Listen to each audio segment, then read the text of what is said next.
So one of the most useful tools for a photographer is actually the mobile phone, the smartphone. So I'm going to talk a little bit today about what are my top 5 photography apps that I often resort to, and particularly when I'm planning photography. And like today, not good weather, particularly for photography, so it's a good opportunity to do some post-process and I'll do some planning, and I'll talk a little bit about the apps that I use. So first up is the BBC Weather app. Now there's many weather apps out there, but I find that the BBC Weather app is fairly accurate, as accurate as weather apps can be. It doesn't provide particularly amazing detail. As you can see here today, it is pretty accurate. It's raining as I record this, but I find it just a nice interface, easy to use. You do have the sunrise, sunset times in there as well, and you can save locations. The next one is a really powerful app. It's called the Photographer's Ephemeris, or TPE. I have a bit of a difficulty with that word, as you might be able to tell. This app is phenomenal. There is a free web app, but I would recommend supporting the developer and downloading the app, and also by putting it on your phone, you can have it when you're out and about in the field. So what this app allows you to do is drop a pin anywhere in the location. As we can see here, I've placed a pin up Carn Marth, a regular spot for myself, and you can see exactly with these lines, a darker orange indicating where the sunset is, and the lighter orange indicating where the sunrise is, and you get the sunrise sunset times. And so you can plan exactly from any given location where the sun's going to set, where it's going to rise. If you want to plan a particular landmark where and the sun to come up behind it, etc. So it's really powerful.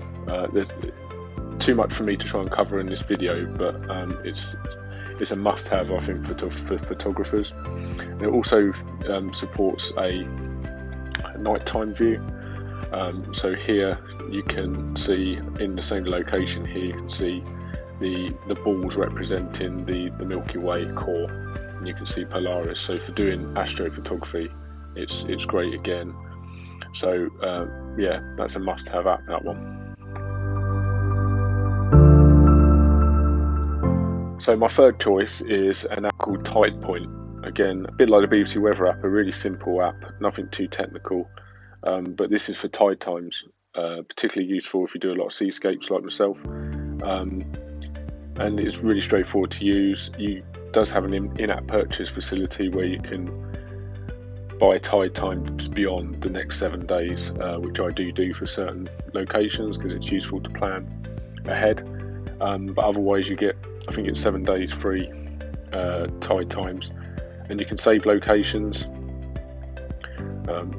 So you have a list of favourites, and it does what it says on the tin. It gives you the tide heights, low, high tides, but really useful for planning. And again, by having it on your phone, you have it out in the field, and also for safety. You don't want to be getting yourself cut off with tides in certain locations. So it's worth checking these things before you go out to the coast.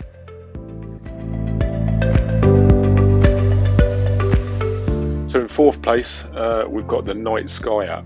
And now I'm going to look a bit silly waving my phone around now in front of the camera, but this app is for looking at the night sky.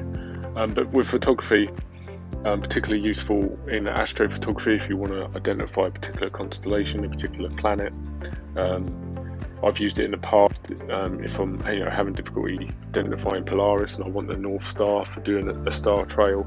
I can identify Polaris in here, make sure I'm getting it lined up with the camera, and make sure I'm facing in the right direction. So really powerful app that allows you to literally move around the night sky and identify stars and constellations. So it's a great app, and a great one to have out in the field. So lastly, an underrated app is the Notes app.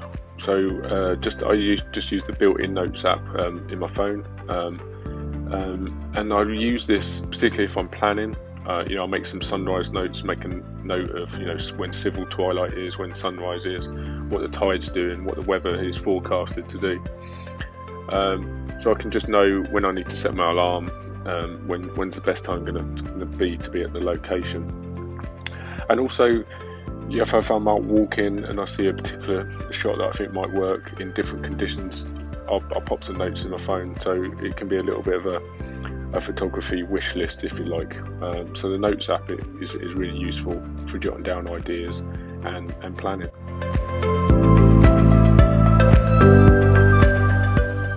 So the next one is a bit of a mouthful, but it's the Photographer's